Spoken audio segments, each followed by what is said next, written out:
The new Sheogorath Questline is now available to play in the Elder Scrolls Online. Here's what you should do to get the most out of this new piece of ESO content. Hey everyone, it's Spopes. The latest piece of ESO content to be released so far in 2026, Sheogorath Takes a Holiday, became available to play in the Elder Scrolls Online on Wednesday, July 29th. This questline centers around Sheogorath, the Daedric Prince of Madness, temporarily giving up his powers to experience the world of Tamriel as immortal. It features 6 unique quests, along with a variety of different rewards. We're going to cover how to do those quests and the rewards you can get over the course of this video. Before we dive in, please take a moment to like, hype, and subscribe.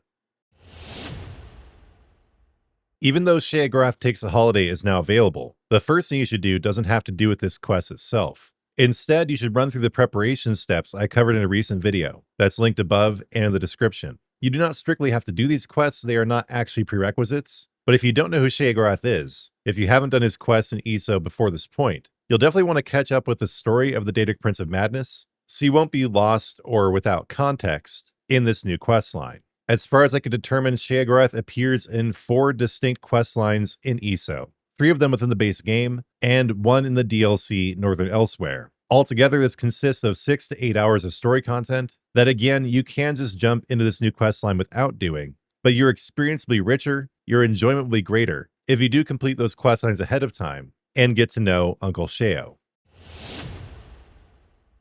From there, you should expect the new Sheogorath questline to take at least a few hours. I mean, we can hope, right? This is one of the main pieces of content being added to the game in 2026. It would be truly disappointing if it only took like an hour or so to complete. We will know for sure in my stream later today. I'm going to start the questline and try to finish it on stream. If it takes more than the 2 to 3 hours I usually stream for, that's a good thing in my opinion. And no, you do not have to do it all at once. You can take breaks, you can log out, you can jump back in whenever you feel like it. But this overall, understand you're going to want to dedicate hopefully at least 3 to 4 hours to this. And maybe the developers will also surprise us with an unexpectedly intricate and long-lasting questline. But yeah, my best guess is we'll take around 3 hours to do. So whether you do the questline all in one sitting, spread it out over a week or longer, just understand this is not something where you just jump in and boom, you're done. Especially if you want to knock out the earlier quests of Sheogorath in them, expect to be rolling deep in the madness for at least 10 to 12 hours. Now, once you've done all the other quests of Sheogorath in them, and you've planned out your time accordingly, it's time to cover how to start the new Sheogorath quest. One surefire way to do it is to go to the menu, then Collections, then to Stories, and Zone DLC. Then you simply select Sheogorath Takes a Holiday. It should be near the top of the list, and then choose Accept Quest. Let me see if I can accept it right now, even though it hasn't started yet. No, I selected Accept Quest, nothing happens. But once the quest line is live, you'll just click Accept Quest, and the first quest in the quest line will appear in your journal. It's also possible the new quest will show up in the featured section of the Crown Store. Sometimes with new events and quests, they will put it in here, so you might want to check that out as well. But really the easiest way will be just to go to Collections, Stories, Zone DLC, and Sheogorath Takes a Holiday, which I do find to be kind of weird in terms of its placement because it's not really tied to one particular zone, but I also don't know where else Zos could have put it.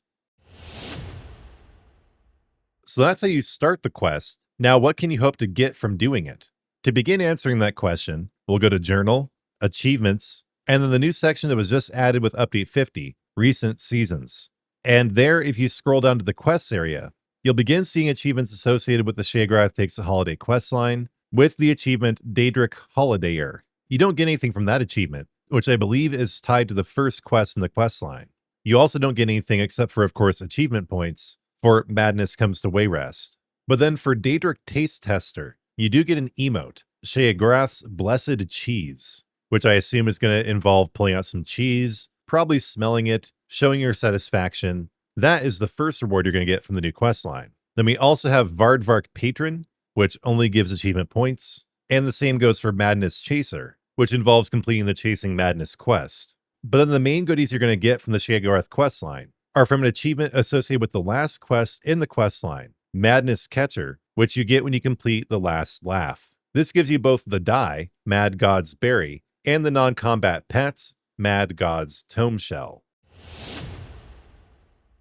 Now we can preview the new pet here. This is the Mad God's Tomeshell. It's a Tomeshell with little glowing butterflies coming out of it, pages falling out of it. It's one of the best Tomeshell pets they come out with yet. And then as far as the Mad God's Berry die goes, we don't know much about it yet, except that it is iridescent, making it similar to the dies that came out with the Seasoned Monster Slayer achievement, which I have covered in another video that is linked above. These dies include Anu White, which I'm currently wearing, and they're some of the best dies ever put into the game. So if these previous examples are any indication, Mad God's Berry should be a very bright two-tone die, just like most of the dies from Seasoned Monster Slayer. It'll be iridescent and well worth getting if you are a style enthusiast in ESO.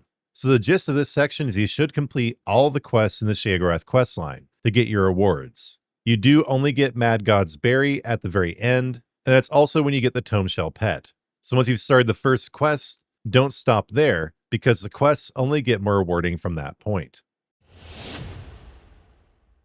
Now, those achievement rewards are not the only rewards you're going to get from Sheogorath Takes a Holiday. There is also a golden pursuit that begins the same day the questline launches, July 29th, and goes on until August 12th, so for a full 2 weeks. Since I'm making this video before the questline or the golden pursuit are actually out, I don't know exactly what will be available, but we can use our powers of deduction to deduce the following. First, there will be a giant rooster rune gathering action. Based on the graphics we got with the July roadmap, that will clearly be in the golden pursuits. And then from this other graphic, we can see there will be a butterfly-themed mask. And way over here in the corner, you can also see a tiny portion of that chicken gathering the runes, which tells us both of these things will be bundled into the golden pursuits. So butterflies are associated with Sheogorath. Before this point, I did not know that enormous roosters were. I suppose the devs are subtly trying to inform us that Sheogorath has a huge ... Potential innuendo aside, this does look like a great rune gathering action. I'm personally less enthused about the mask, but some good design work clearly went into it. So yes, that's basically all we know. We know there will be a new rune gathering action featuring a giant purple ... and a new butterfly theme mask. I'm not sure if this is meant to be an on-the-nose Project Monarch CIA mind control experiment reference or not, but I am all for it either way. Sheogorath is crazy, the CIA is too, and I guess those two things are somehow connected with butterflies.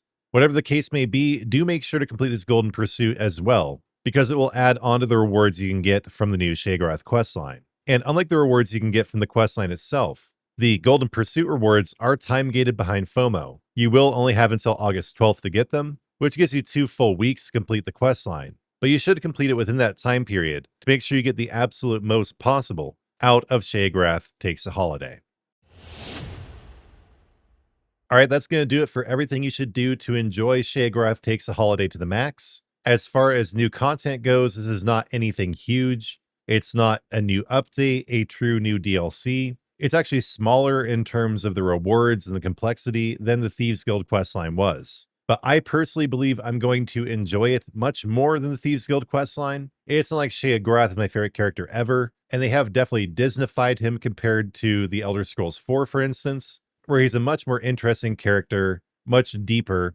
Now he's basically the Disney villain cheese guy. I don't know if anywhere else in the Elder Scrolls Online that the Disneyfication of the game is more apparent than the character of Sheogorath. But at the same time, he is probably the most memorable character for me within the game. Like him, right up there with the Prophet, Varen Aquilarius, and unfortunately, Lyris Titanborn, because I can't just, seem to forget her as much as I'd like to. Sheogorath is a memorable, charismatic, and interesting character. And there shouldn't really be any sneaking around or silliness like that in this questline. It'll just be a straightforward wandering around to a cheese festival, figuring out who stole Sheogorath's powers, all that kind of good stuff. Just traditional Elder Scrolls storytelling with a little bit of Disney sprinkled on top for no apparent reason. On my bingo card for the questline, I definitely have the devs revealing that Sheogorath is gay for some reason, even though it's not relevant in any way, shape, or form. Someone's going to run out there with a pride flag, and it'll be revealed that the villain of the questline is a straight white male. Let me know what's on your bingo card in the comments. Let me know your thoughts in the video, whether you're looking forward to the Sheogorath questline, whether you're going to skip it, whether you like Sheogorath or not. Do leave that all in the comments along with any feedback on the video, anything you'd like me to cover, any feedback on the channel itself. And before you go, please do like, hype, and subscribe. And if you want to take your support a step further, I'd really appreciate it if you joined the Spopes Army as a member. You can also check out the merch below the video, or go to my fourth wall site, which is linked in the description, for a full catalog of merch and a box where you can leave a donation. Plus, you can always leave super thanks here on YouTube. I am so grateful to all of you for your support, especially all those who have recently joined as members. We have quite a few members now. I'm pretty happy about that. But I'm even more grateful. I'm even happier about what God has done in my life. So we're going to finish up as always with a prayer to my Lord and Savior, Jesus Christ. Lord, thank you for the Elder Scrolls Online and its community that is so wonderful in so many ways. I do ask that you bless the game and its community, that you bless the developers at ZOS, you bless everyone watching this video, and I do ask that you bless our experiences in this new quest line. Please let it be something that everyone can enjoy, with no political ideology or propaganda thrown in, no poison pills, just an old-fashioned Sheogorath romp across Tamriel. Please, Lord, let this be a breath of fresh air in what is otherwise a pretty dark time for the Elder Scrolls Online. Please help everyone enjoy this quest, let it go off without a hitch. And Lord, I do thank you for my channel. I give you all glory for this video and for my channel. Please do bless my channel with growth, bless my whole community. Lord, in your mercy, hear our prayer. That's going to do it for the video. Thanks so much for watching until the end. I hope you do have fun out there with the new Sheogorath Questline. And before you go, please do like, hype, comment, and subscribe. And when you do subscribe, turn on notifications, because I'll be back soon with new content.